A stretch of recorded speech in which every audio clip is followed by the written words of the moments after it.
Happy Lunar New Year! I know I'm a little late on the New Year's greetings, but Happy New Year anyway.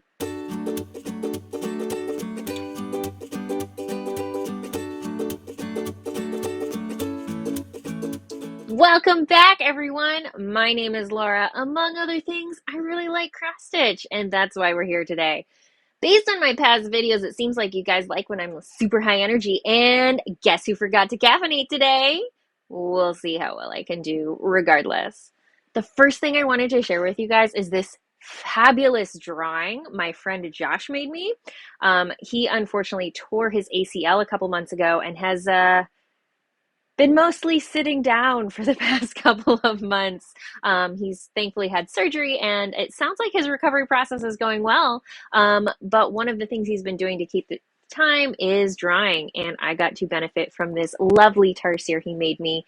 I thought about like trying to incorporate it into a little video intro, and that sounded like a lot of work for video editing. So at least not now, but maybe this little guy will appear at the end of my video in some outro I do. Sounds a little easier. Anyway, as I mentioned, Happy Lunar New Year, everyone. Of course, Lunar New Year was on February 1st this year, so that was a couple weeks ago at this point. But depending on which culture, I know Chinese New Year celebrations are actually still going on because those go until February 15th this year. My family didn't do anything particularly special. If you're curious why someone who looks like me is celebrating Lunar New Year, I am mixed. I am a quarter Uchi-Nanshu, which are the indigenous people of Okinawa. And like a good Uchi-Nanshu, we celebrate both New Year's days, because why not? More holidays and more holiday food to eat is always a good thing. My cousin made dumplings for us this year on Lunar New Year, and I love dumplings. And my favorite dumplings are the ones that I don't have to cook, so it was even better. So whatever you were doing, I hope you had a great Lunar New Year, and the rest of your New Year goes well as well. This year, of course, is the year of the tiger. The tiger is associated with strength and bravery. They're also supposedly very stubborn, so that might describe you. But the tiger is also the king of all beasts. It's interesting because I hear some other people in like astrology is really important, or Western astrology, but I always grew up knowing more of the Chinese zodiac and that astrology. I'm the year of the snake, so my year will be coming in a little bit. But because it was the year of the tiger, I of course had to do some projects to honor that. So the first one I did, you can actually already see here in my background. You might notice there's a few new things behind me. But this is an adorable little pattern by Box and Fox on Etsy. I love just how striking it was, 2022, and the way they did this tiger is truly fantastic, just so gorgeous. I actually originally wanted to do this project on this fabric because this is kind of the color of a tiger.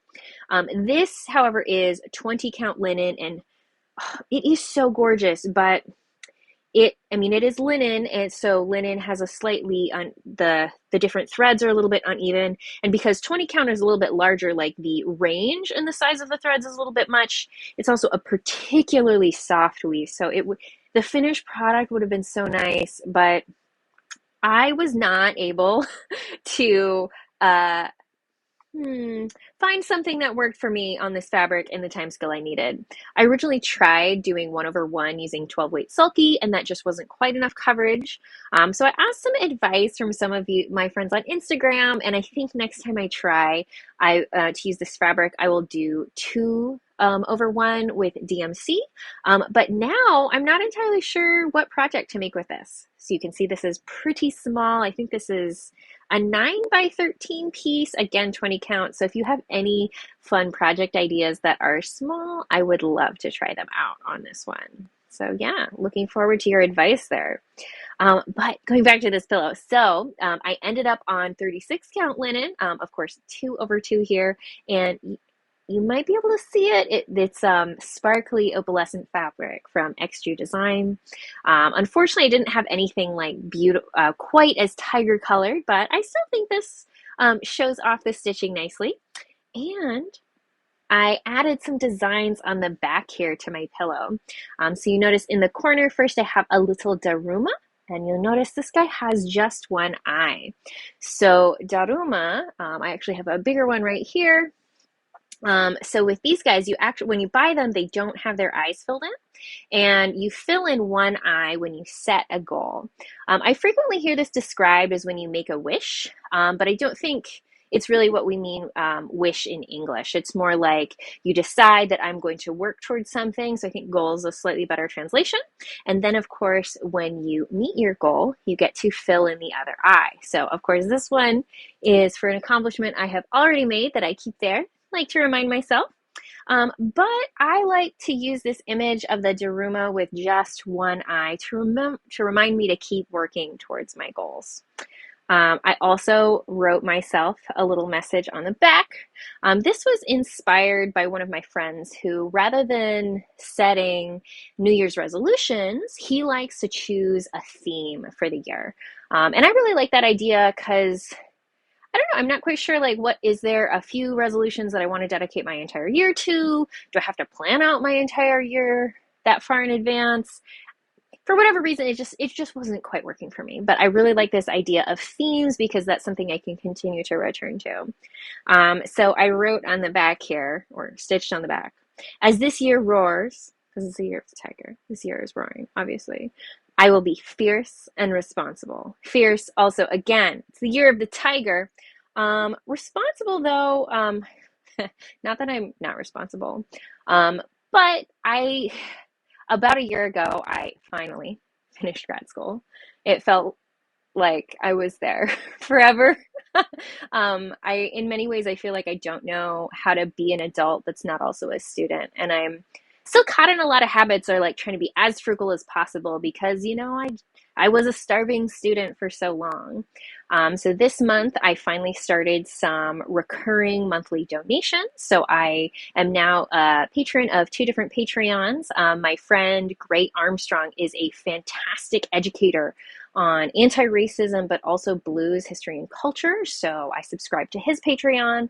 And there's another historian, Jack Lamont Purley, who does this fabulous newsletter and podcast, The African American Folklorist. So I also now a Patreon or a patron of his Patreon as well. And then I started a monthly donation to the Hawaii United Okinawa Association for obvious reasons. So, trying to be a little bit more responsible since I am no longer a student. It feels like because of grad school, I've been a little bit delayed on some of these normal adult things. Like now I'm also considering like applying to some more lucrative jobs than the one I currently hold. And now I'm like, oh, I don't really have any interview skills.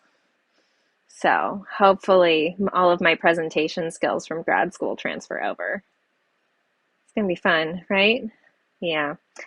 Anyway, I had a couple people be curious about how I finished my pillow. You'll notice this is all hand sewn. So what I did is I just, had a rectangle, outlined it with a line of back stitch using 2 threads, and I whip stitched it just like a biscornu. But instead of having 2 separate pieces that you do for your biscornu and they're offset, it's just one piece, you fold it, and you sew it along the edge. Super simple. I love doing these because I'm afraid of sewing machines. I have great respect for all of you who can use a sewing machine to do those super fancy finishes, and that's not me. I am going to hand sew as much as I can, and what I can't hand sew, I'm going to send to my friend Andy, who's a professional seamstress. Because she lives in a different state than I do, I'm going to wait until I have a stockpile of things to send her before I do that. One thing that gives me great relief, I guess, is the idea that the foundation of society is the division of labor. So I don't need to do everything. And one of the skills I've chosen not to do is learn how to use a sewing machine. But I have more things to show you. So that's not the only tiger piece I did. I also did this adorable one from Punochka Stitches. This is a freebie they put on their Instagram. This one wasn't named, but I like to call it Tiger Lace because there's this little lace outline for this one. the original pattern actually has some backstitch also incorporated into this border, which you'll see I chose not to do. That's because I got impatient. Sometimes that happens. I get impatient and I'm like, I want to be done now. So I decided to be done now. I do actually have a frame for this one. I'll be doing this soon. So this is an amazing frame that I got from what were they called? 3 inches hand. Oh dear. Yes, 3 inches hand embroidery. So this is the same 36 count linen I did the other pillow on, but I had to use 36 count, so this was small enough to fit in their tiny frames. What I love about this is there's 3 pieces here. So here's the outer piece, and here's the backing, and it fits in here, and you'll see, oh, wow. There's a little bit of adhesive that I can then peel off, and eventually I can stick the back piece on. So hopefully I will finish framing this one in a few days. I just haven't quite gotten to there yet, even though I've done so many other things recently. Of course, if you were paying attention, you might notice there's a few new things behind me. So let's look at them. The one I'm the most proud of is this one. I finally finished Luna and Artemis, which I showed you last time. So this pattern is from 8-Bit Stitching on Etsy. I just love Sailor Moon. Sometime in January, I just decided I had to watch more Sailor Moon, and obviously I needed to stitch a pattern for Sailor Moon as I was watching, and this is the one I chose. Sailor Moon is just so great in so many ways. I love her ridiculous speeches. A lot of the times there's like kind of really bad puns, which are hilarious. The villains are just so hilarious and amazing because a lot of the times they're like, why are you being ridiculous? I never asked for your forgiveness. Or I think one of the times one of them were like, what does that even mean? The interplay is just amazing. But growing up, I watched Sailor Moon occasionally when I went over to my friend Juan's house, and she loved Sailor Jupiter. So, like, I knew when I was in 3rd grade, like, okay, Sailor Jupiter probably can't be my favorite. But even from there, I had a hard time, like, who was my favorite? I never quite could pick. So, as you do, when I was on my Sailor Moon kick, I went and took who are you in Sailor Moon? Which character are you? And I got Luna. And after that, I was like, oh, that actually makes a lot of sense. Because Luna's really acts as Usagi's voice of her conscience. And what made it even better was I was talking with my friend Steven. I told him my result. And I, of course, sent the quiz to him. And who did he get? He got Sailor Moon. And yeah, I do kind of act as Steven's conscience. There have been multiple times where I remind him to eat. Probably the best story I have with him is he was feeling down for whatever reason. He was like, I think I'm about to go make some bad decisions. I was like, please don't. And at this point, it was already kind of late at night. And then he noticed I was like not going to bed and still talking with him. And he's like, why aren't you going to bed? Like, well, you said you were going to go make some bad decisions. So I'm still here. So he's like, oh, well, I promise that I won't make any bad decisions until you wake up. So I was like, okay, I will go to bed. And then the next day when I woke up, I texted him, I was like, well, I'm awake now. I guess you can make bad decisions. And a good laugh was had by all. But anyway, this project was so fun. This is my first full coverage. Obviously not complicated, but still beautiful.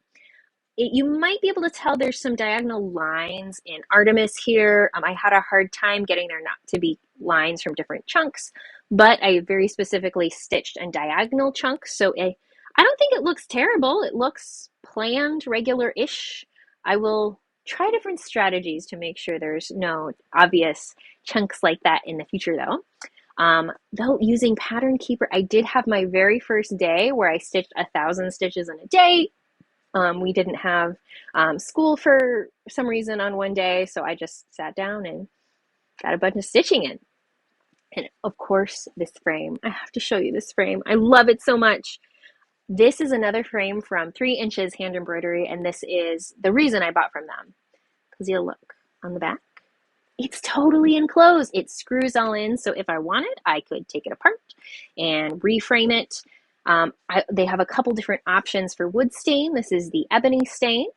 I actually bought two different sizes of this because I wasn't quite sure which one would work best. This is the 8-inch frame, which I decided to use. I wanted to have a little bit of this purple border here. Kind of looks like a mat, and that's why I used the purple fabric to show it off. And I also tried the 7-inch frame, which didn't quite work, but they were affordable enough that I felt confident that I could buy them, and I'm sure it won't be too long until I find a project that needs a 7-inch frame. So I had a lot of fun making this.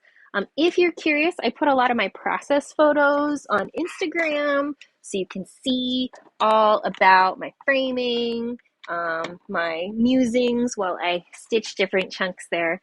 Yeah, I've been really enjoying Instagram. I kind of joined it late, even though I'm, one of the younger folks here.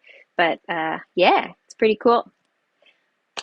But you might notice something else behind me because I just did a little rearranging on my bookshelf. This isn't a new project. I finished this one, I don't know, 9 months ago. Can't quite remember. This is Tokapu by Peruvian Flare. And honestly, this is probably one of my favorite finishes. Anna, the designer for Peruvian Flare, is such a sweetheart. These are different motifs called tokapu, which are on Incan textiles, specifically of Incan royalty. We don't know the meaning of all of them, though we do know this one was, I think, on the army or the soldiers. And they're just like really striking and beautiful colors here. You can see I like pillow finishes. This was one of the first pillows I did. But on the back, so here I added some stuff, just some lines, and then this motif is actually from Tokapu 2. So there's a companion pattern to this. So I took the center motif, did a little modification and added it here. So eventually the plan is to make another pillow with Tokapu 2 on the front, and then I will put this motif on the back of the other pillow to kind of mirror each other. So yeah, this is one of my very favorite finishes, and because Anna and I are friends, this is the postcard she sent me of Tokapu.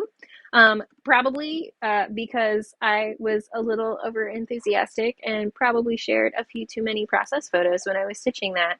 If you search the Tokapu tag, at least at one point, like most of the photos posted were from me. So hopefully I didn't annoy too many people by showing the same project over and over and over again. So you can't quite see this because this one's a little out of frame, but I did have another finish recently. Again, another small one. This is Tsukimi by Little Stab Studios. So Tsukimi is the moon viewing festival that happens in early fall. I stitched this one in early fall, but I didn't have the right frame. I didn't know. I didn't even have any inspiration for how I wanted to finish this until I found this frame on Amazon. So it's just like acrylic, but I love the silver. I love the texture. When you look at this pattern, every single color is a substitution. Some of them were just because I didn't have the called for colors, but the moon, the original pattern actually has a yellow moon. I decided I want a silver moon. Unfortunately, there's just not quite enough contrast. There's actually 3 different colors up here because the moon is one color. There's like some shading in the moon that's a different color, and then there is a white cloud. So next time, if I were ever to do this again, I would make the moon a little bit darker gray so it stands out from the cloud, and do a little bit, just make some different choices on the shading because it's not really translating there, but that's okay. I'm still learning a lot. And these are great exercises for how to choose colors and how they will look eventually. Some other old stuff to show you. Last time I showed you my very first project, Totoro, and you'll notice I washed him.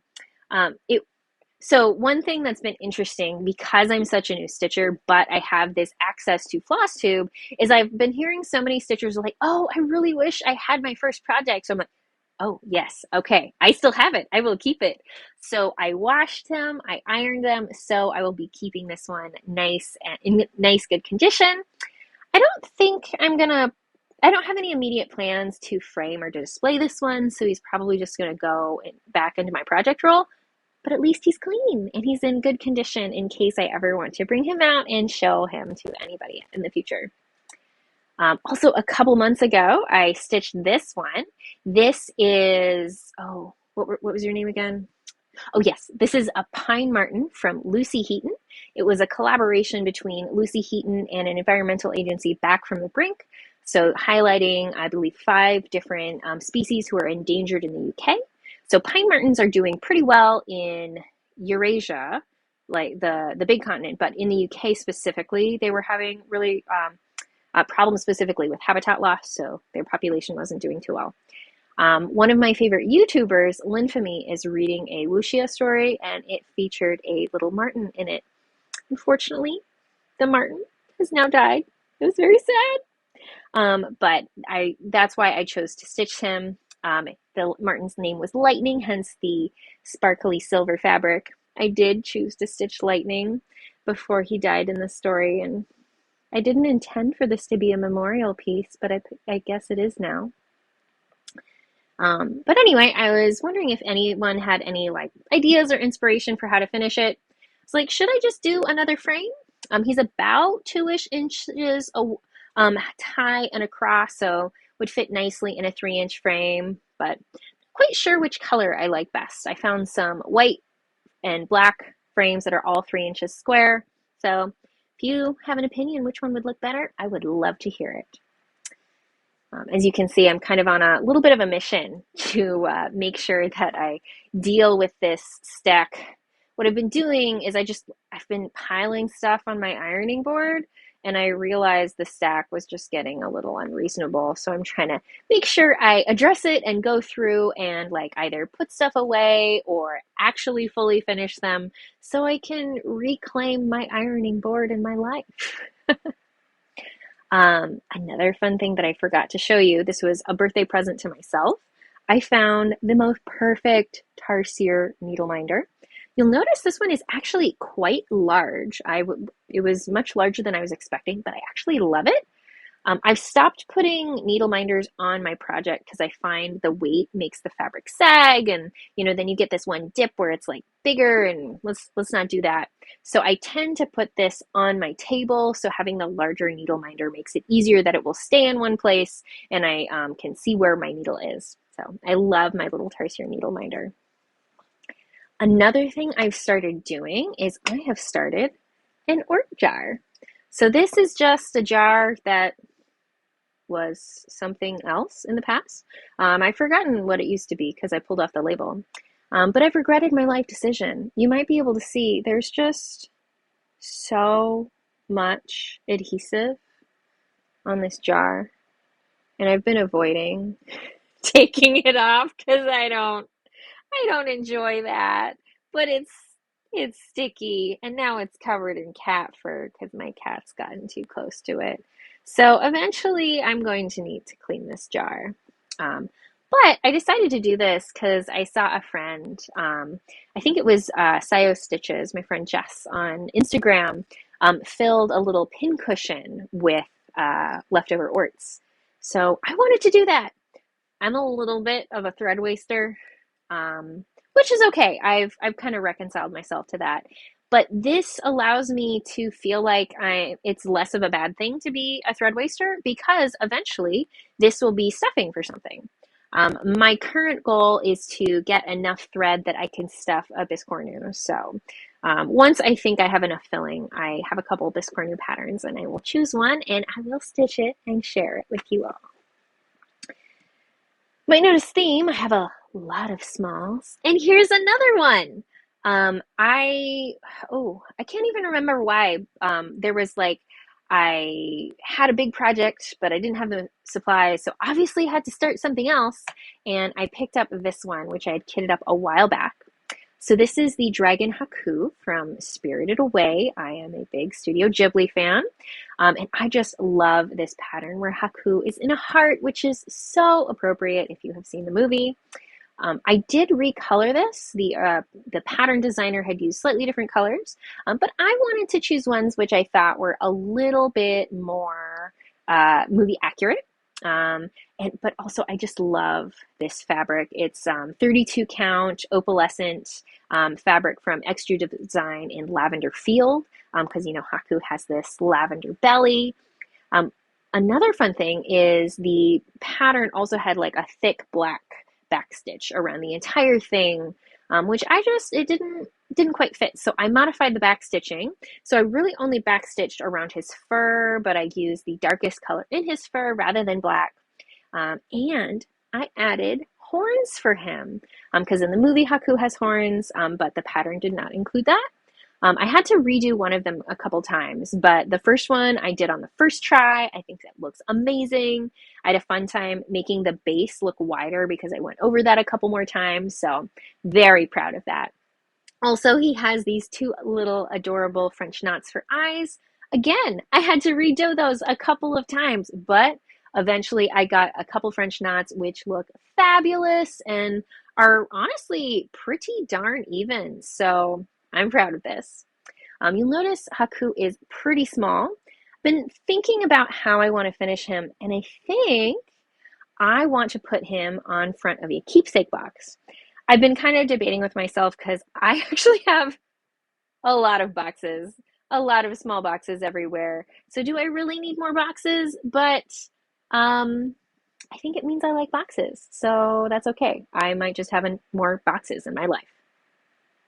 This box is a lacquer box from Bembo Okinawa, which makes beautiful lacquerware. I love this one for the unique pattern on the lid here.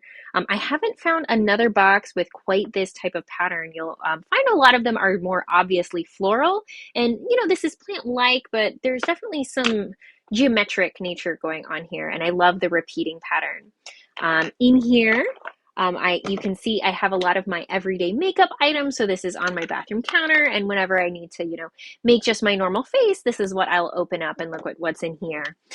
You can see I did, in fact, buy the Huda Year of the Tiger eyeshadow palette because who could resist that?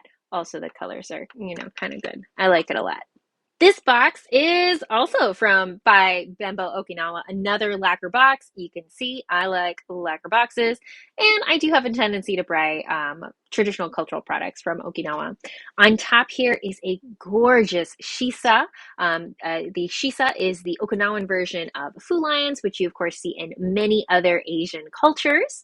Normally shisa are paired, which leads me to wonder if somewhere out there might be another box with the other shisa on it. So this shisa has its mouth closed. So shisa with their mouth closed hold in the good spirits, and the ones with their mouth open chase away the bad spirits. So we are keeping in the good here. This box it's tied for my favorite one with the last one because I love shisa. I actually have multiple around my room. In here, I'm pretty sure this was meant for like a guy's vanity box because I think these things in here are meant for to hold cufflinks. Instead, I have some pins and some like gigantic earrings. These are actually polymer clay earrings made by another Uchinanchu artist who I found on Etsy. She has wonderful work. I believe her name is Angie, but her shop handle is Idle Hands. I will try to remember to link everything below in the description box. There will be so many things for me to share with you. Oh, in here, I also have the most adorable tiny little inclusive pride pin. This was made by my friend who's also named Laura, great name. And she has a shop on Etsy as well, Joy L. She makes wonderful things using mizuhiki. It's a traditional Japanese art using special types of paper cords like this. And she also has some earrings and does beautiful macrame work. So you should definitely go check her out. This box, no longer Bembo for Okinawa. This is Otagiri. So this is from mainland Japan. It says it's lacquer, but these drawers look suspiciously plastic to me. But that's okay because I still have beautiful calla lilies here on the top. This one's fun. Has a little mirror. You can look at yourself.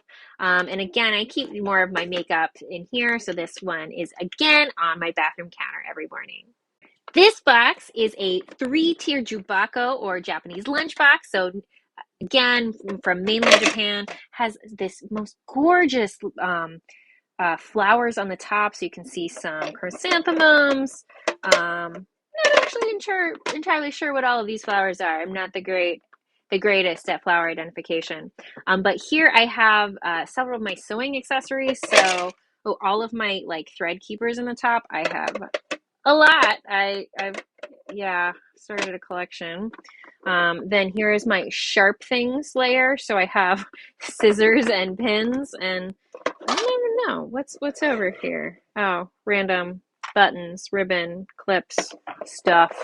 But yeah, I felt these were a more fun way to to store all of my craft supplies. So one of the reasons I have justified my box collection. This box is another three-tier Jubako that you can see. This one is round and has the most wonderful carrying handle. So this one's a little bit easier to carry around than the last one that was a little bit more decorative. Here I have more of my sewing supplies. So here's like my needle collection. And I think there's like specialty threads. Oh yeah, some threads that I need to use someday. Oh, that's an amazing discovery. The bottom tier is empty. So I can put more things in here. Ooh, wow. Give me your ideas for what should go there. Did you think we were done? Well, we are not. Here we have another Jubako, but this is from the Ryukyu Lacquerware Company, so back from in Okinawa. This one is so beautiful. It's kind of big and heavy, but this is a papaya tree along it, which I just love. And this one is big enough that I was able to put my sulky spools in here standing up. So I have some sulky. Oh, here's apparently where my diamond is. I had forgotten about that. Then I have some other fancy shiny thread. Oh, I have some sashiko thread as well. And then here, oh, these are like my cheaper threads, which I use to like lace things or I've used to grid. So yeah, I love using these as storage because it's just a little bit more fun than plastic cases everywhere. This is another lovely box from Bembo Okinawa, though you can see this one is actually empty. I haven't figured out a use for this one, though I do love the beautiful red interior here. And on the lid is a hibiscus. This design is actually the most common design you will find from products from Bembo Okinawa. So I have a couple of plates with this as well. Yes, I love my boxes here. Similarly, here is another box of the same type, so another nice round one. Though instead of the hibiscus, now we have a little house and some of the trees there. Though inside, you'll actually notice I have more lacquerware because I just love my boxes and lacquerware so much. But you'll see inside here, we again have these iconic hibiscuses that you'll find on everything from Bembo Okinawa, including this most tiny little box, which I'm not quite sure what's going to go in here, but it is gorgeous. Not everything needs a purpose to deserve a spot in your home. So yeah, I like boxes. I hope you enjoyed seeing my box collection. I'm sure that is not what you expected to learn today. But yeah, despite already having so many boxes, because I love them so much, I think I do want to finish my haku in one because there's a couple boxes where they have that cutout on top where they are meant to finish cross stitch. There's a couple different ones I'm considering, it might be a little bit before you see that final project, but that's probably what I will be doing. Of course, because you can't stop cross stitching, I have more to show you. I saw this lovely small pattern shared by Marumi Crafts. I'm so sorry, I don't know your name. I just know your Instagram handle. But they shared this free pattern by Instagram. The word in the center is the Persian or Farsi word for love, which I felt was adorable and, appropriate because Valentine's Day is tomorrow. I have no plans. I will pet my cat more. You'll see I used some of my leftover fabric from my cats here. Purple, especially this shade of purple is like all Uchinanchu's favorite color. Purple everything. It's also my favorite color. And then I chose a crew, which I felt showed off or contrasted with the purple nicely. So this was a really fun stitch, though because this piece is so small, I had to stitch in hand, which I am not good at. It took me a little bit longer than normal, and I rolled the fabric up, on one side as I was stitching it, but I kept on crushing it, and I felt like my fingers were sweaty, so the fabric was like kind of gross by the end. Now that I am showing it to you, I have since washed it and ironed it, and it looks much nicer now than it did in the middle when it was just kind of crumpled and a little gross. So yeah, that's why I like to wash my projects at the end. Though because this is so small, I really have no margins on the top and bottom, so I don't have that many options for how to finish it. I do have this sticky board, which it's a little bit bigger, so I'm gonna be cutting this to size. So I'm curious, do you have advice for the best way to cut the sticky board? I have utility scissors and an X-Acto knife. So is an X-Acto knife and a straight edge good enough to cut this stuff, or do I need something more? For whatever reason, I'm always nervous about cutting stuff that involves adhesive because then your cutting implement gets sticky and everything is sticky, and I don't really like dealing with adhesives of any form. Glue is the worst, so that's why I like to hand sew everything. But yeah, I'm pretty sure sticky board with this is my only option, which is fine. It's one small thing, no big deal there. Some of you have already seen this on Instagram already, but I have started a new project. This is a gift for a college friend. She is having her second child in a couple months. So this is some decoration for the baby's nursery. They're going with an ocean theme. So this pattern is Whale from a Fairy Tale by Katarina Mack. I purchased it from Nonstop Stitch. You'll notice this fabric is so sparkly. It's so magical. But I did have my first problem. There's some issues I've encountered with this project. My first problem was figuring out exactly what colors I wanted to use because I'm using blue fabric and there's a blue whale. So I wanted to make sure the blue whale stood out from the fabric, but also didn't clash with it because there's a lot of different shades of blue. So I tried a couple different color schemes. I shared some of them with you on Instagram. Thank you for everyone's feedback. But yeah, I went to the store a couple times and I'm still missing two thread colors. And the colors I'm missing are the two main colors for the whale that goes in the center. So hopefully I'll find them soon.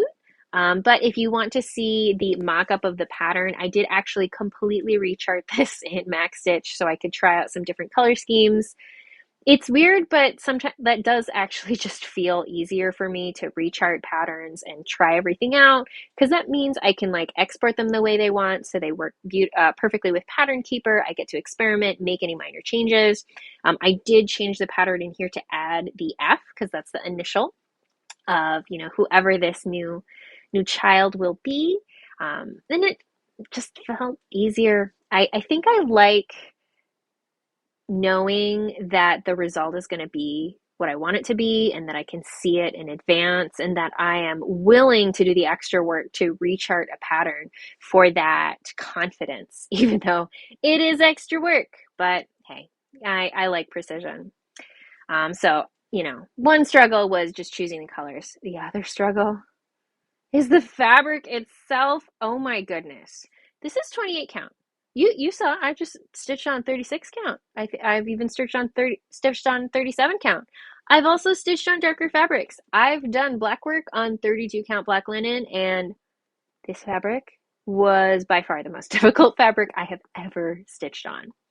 I think what's happening is it is so sparkly and the fabric itself is kind of matte, aside from the sparkles, is the sparkles catch my eye. So my eyes do not want to focus on the holes of the fabric. And I was like, what? Where? How? So after stitching on this, my eyes do hurt a little bit. I actually had to turn down the brightness on my lamp. That helped a little bit. So the sparkles didn't catch quite as much. So I was able to focus a little bit more on the holes. Also, so this is 28 count. So, not the, tightest fabric, but the individual threads are a little bit plumper than what I've seen of most other 28 count fabrics. So the holes are pretty small because there's definitely some 28 count fabric I found where the threads are super small and it feels like the holes of the fabric are really big, super easy to see. And yeah, not this fabric. So it is gorgeous. I love how magical it's turning out. If you might notice the white on this, I'm using that as a toile, so even more sparkle. But yeah, I may not purchase this fabric again. If you're curious, this is 28 count Mystic from Picture This Plus. Bought it from 123 Stitch. Gorgeous! Just, drives me slightly insane. Do I need that? Other things I've been doing, I actually spent this past weekend at the 46 Elders and Traditional Peoples gathering put on by Trent University. It was virtual, so I was actually sitting right here stitching on a whale from a fairy tale. It was really, really wonderful to get to be a guest in their house because it's primarily put on by Anishinaabe people, and it was really amazing getting to hear so many different elders speak. I've grown up mostly divorced from my culture of origin, and I love my grandpa. He has such wonderful stories, and I've learned so much from him, but he is still just one elder, and getting to listen to so many different elders at one time was really cool. Trent University has a amazing Indigenous Studies program. So I'll put some of their information below. So if you are a student, highly recommend checking them out, but also support them because they're doing cool things. And I think they're also putting a lot of their talks on their YouTube channel. So you can go learn stuff from them. One thing I did do though is they had a Matisse finger weaving workshop. So I did a little bit of finger weaving. It's, very basic because it was just my first time, but I had a fun time choosing colors that would reflect my Uchinanchu heritage. We like really, really bright colors, so I chose bright pink and purple. You'll find shades similar to this in a lot of our traditional textiles, such as Bingata. Another thing I picked up at the workshop is someone introduced me to the resource or this resource at White Privilege Unpacking the Invisible Knapsack. This is a PDF with a couple different documents in it that will help you on your journey to anti-racism. So if this resource is new to you, I highly recommend you go check that out.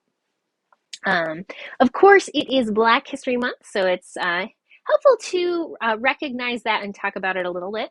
You might have already seen the Rosina Dizery 1820 sampler by Works by ABC, which is fabulous. It's really nice to have more representation in these historical samplers that are out there for you to stitch. So this was stitched by a young lady from the the New York African Free School. So now instead of just, primarily white people we have represented, we now have a young Black lady. I do want to mention, though, that even though this is increasing the historical representation of what we can stitch in stamplers, I believe the designer is still white.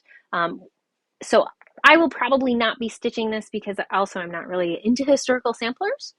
I would be more excited to support Black individuals today. So if you know of a Black designer, please let me know.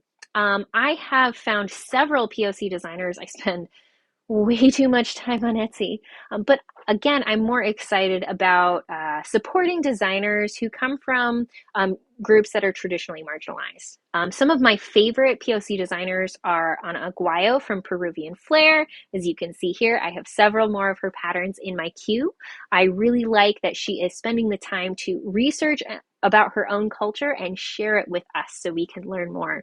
And it's really important to support people like her who come from that culture so we can to give back the work she's doing for us. There's also X Stitch An, who is a designer from South Korea. So she has some beautiful, just like small animals, but also several like Korean words or images from traditional Korean art. Another of my favorites is Dance Needle. So they are a designer from China. So again, they have just some like a lot of contemporary ones, but also some traditional Chinese patterns in cross stitch form.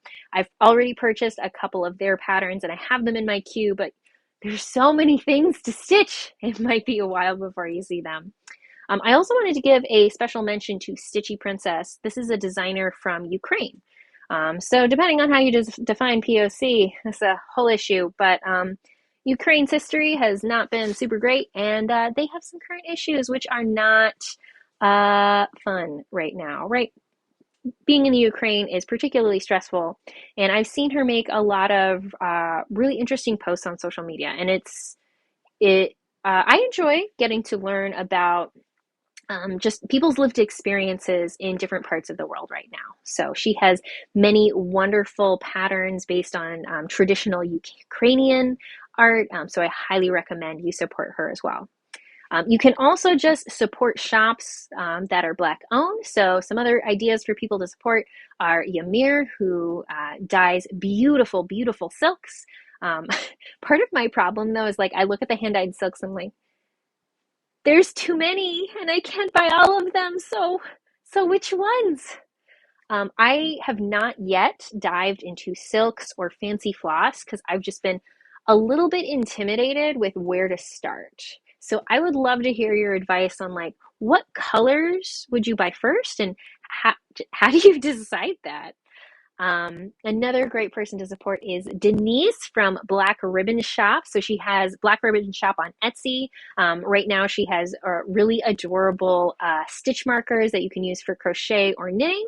She also has some crocheted items there as well. But she also has the most lovely floss tube. I've actually been watching you lately, Denise, but I'm a completionist. I like to start from the beginning. So I'm actually not that far in. I'm still on your 2019 videos. I'm not entirely sure what you've been up to recently. It's going to take me a little bit. But one of the reasons I love Denise is she frequently ends her videos with words of inspiration, and I didn't realize how much I needed to hear those. um, I love my family. We get along just fine. But the women in my family tend to be like a little hard. If I need like warm fuzzies, I don't call up my family members. I have friends for that. So it was really nice hearing this grandmother character just read out wonderful quotes of inspiration. So thank you, Denise. I'm really enjoying your channel. So yeah, I did lots of stuff. I think I might need to do this more often so I don't have like so much stuff to share at the same time. Um, have a couple plans I'm gonna do. Of course, I will be trying to finish my present for my friend from college, Whale from a Fairy Tale. I also keep saying I'm going to do the Kain Kapal Sal that Auntie Nitya is doing. If you haven't heard of Kain Kapal, this Kain Kapal is a type of shipcloth or traditional textile from Indonesia. I specifically think from like the region around Jakarta. I do need to look up exactly the region of Indonesia. Um, so you might have seen the Big Red Ship of Life by Ink Circles. So that is inspired by Kain Kapal patterns. And it sounds like Tracy Horner, the designer of Ink Circles, did do a good job doing her research for those patterns. And that's cool and, deserves to be recognized. But it is still better to support someone from the traditional culture. There is sometimes a uh, conflicting things between desires for representation and cultural appropriation. Because we do want to make sure that multiple cultures are represented in our art and in the cross stitch community. But I do see that most of the patterns coming from other cultures are still done by white designers. And you're walking a bit of a fine line there where eventually some of it does really fall into cultural appropriation and irresponsible cultural appropriation. So some of them do seem to be super well researched. Again, Ink Circle seems to do a great job, but I would still prefer to support Java Cross Stitch, who is a designer from Indonesia, from that culture, and so I will be stitching her Kain Kapal patterns. And if you want to join in, you should definitely check out Auntie Nitya's Flosstube, where she talks about it some more. Check out the hashtag of Kain Kapal Sal. Eventually, I'll be joining. I find sales a little bit difficult. If you haven't noticed, I'm mostly a monogamous stitcher. I will choose one project and stitch it at one time. That's primarily because of how I do my work setup. I sit here at my desk and stitch. This is where like all of my life happens. My frame is right here, just off of camera, because I will stitch here and watch something on my computer, and it's a little bit of just an effort to like put it on and off my big floor stand. So I find it easiest to just have one project at a time. And then when I'm done, I will switch that out. So like Sal's a little bit at a time, doesn't quite work. So I've been trying to get through all of these projects, and then I will maybe I'll get to Kind Kapal halfway through the year, and I will catch up all in one go. We'll see. Um, it was lovely seeing you all today. Thank you if you stuck around, and I hope you enjoyed anything. I would love to hear your comments and suggestions. Again, I'm fairly new at cross stitch, so there is a lot I have to learn, and it's really been fun getting to learn from seeing what other people are stitching. I hope you have a great rest of your day. See you next time.